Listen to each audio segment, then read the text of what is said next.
Bonjour à tous. Alors dans cette vidéo, on va voir très rapidement le trading sur les biens immobiliers. Contrairement aux autres vidéos, on ne va pas commencer par une définition, mais plutôt par le fonctionnement de ce genre de trading. Et ensuite, on verra deux exemples qui sont souvent utilisés dans le trading. Puis bon, bien sûr, à la fin, une petite conclusion, on terminera cette vidéo qui sera plus courte que les autres.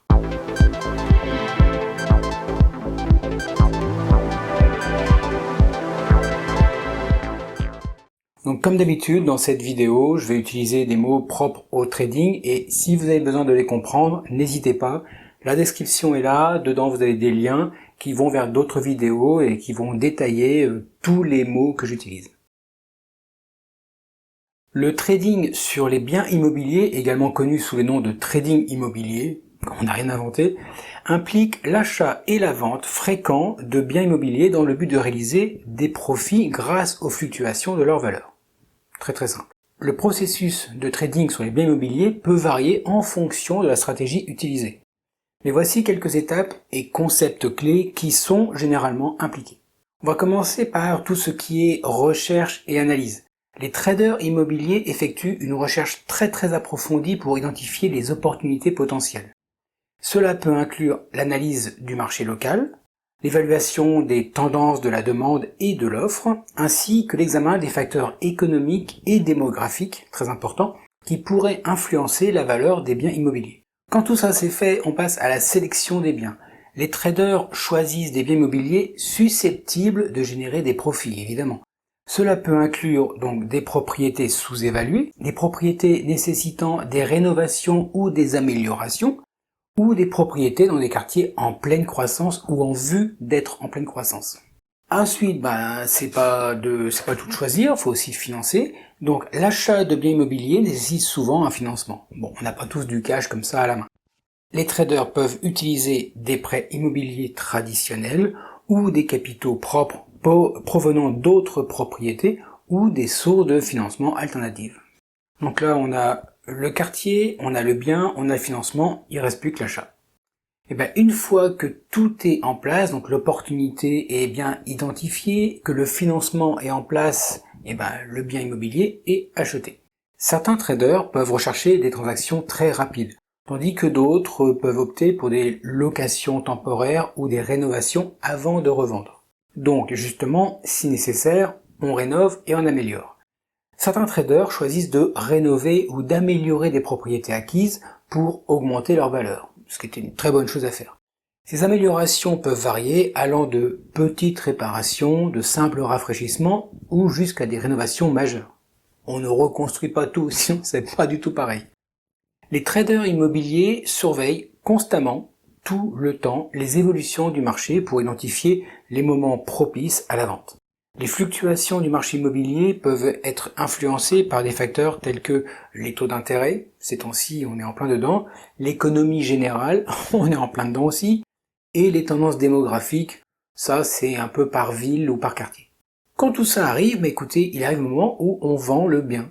Donc lorsque la valeur d'une propriété a augmenté de manière significative évidemment, ou lorsque les conditions du marché sont favorables, le bien immobilier est vendu.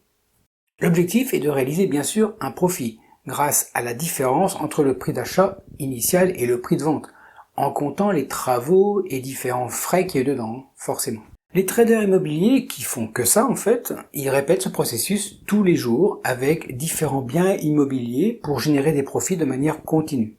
Bon alors évidemment, maintenant je dois bien reconnaître que ce que j'ai expliqué est très classique, vraiment très classique, et correspond à ce que certains particuliers font en achetant, rénovant et revendant. Tout à fait logique et commun. Mais d'une certaine façon, ça n'a rien à voir avec le trading sur les marchés financiers, évidemment. Quoique, le process est identique. Maintenant, on va quand même voir le petit détail qui se passe dans le domaine du trading. Les biens immobiliers peuvent être utilisés comme actifs dans certaines formes d'investissement et de trading. Voici deux exemples de biens immobiliers qui sont souvent utilisés dans le trading. Vous avez les fonds immobiliers négociés en bourse, les REIT, les REIT. Les REIT sont des sociétés qui possèdent, gèrent et financent des biens immobiliers. Ils offrent aux investisseurs la possibilité de détenir une participation dans un portefeuille diversifié de biens immobiliers tels que des immeubles de bureaux, des centres commerciaux, des logements résidentiels, des hôtels, enfin bon, ça couvre tout ce qu'on peut trouver. Les actions des REIT sont négociées en bourse, ce qui permet aux traders d'acheter et de vendre ces actions comme tout autre titre. Ensuite, vous avez aussi les contrats à terme sur l'immobilier. Les contrats à terme sur l'immobilier sont des instruments dérivés qui permettent aux traders de spéculer sur le prix futur d'un bien immobilier spécifique. Ces contrats fixent un prix convenu à l'avance pour une date de livraison ultérieure. Les traders du coup peuvent prendre des positions à la hausse en achetant des contrats à terme ou à la baisse en vendant à découvert des contrats à terme. Et donc ça se fait sur les prix des biens immobiliers en utilisant l'effet de levier pour augmenter leur exposition. Attention, j'ouvre une parenthèse, l'effet de levier mollo. N'oubliez pas qu'on gagne plus mais on perd plus aussi. Bon alors, je vous avoue que je ne peux pas développer plus en avant ce type de trading car mes connaissances vont très très vite être limitées. Là, je me fais aider par des recherches que j'ai fait avant, mais franchement, c'est pas mon domaine. Tout ce que je peux dire, c'est qu'il convient de noter que le trading de biens immobiliers peut être plus complexe et moins liquide forcément que le trading d'autres actifs plus traditionnels, tels que les actions, les devises, les matières premières aussi. Il nécessite bien sûr une compréhension approfondie du marché immobilier, cette fois-ci, de la réglementation et des facteurs spécifiques qui influencent la valeur des biens immobiliers. Les traders qui sont intéressés par le trading immobilier doivent être prêts à effectuer une analyse approfondie et à évaluer les risques spécifiques associés à ce marché. Là, on parle plus d'acheter un appart, le rafraîchir et le revendre, on passe sur autre chose. Maintenant, bien sûr, vous avez justement cette option de faire ce que les gens classiques, entre guillemets, peuvent faire, sans être trader, c'est acheter, retaper, revendre et mettre en location éventuellement pour gérer une genre de rente. Allez, je vais vous laisser maintenant rêver à de bonnes affaires.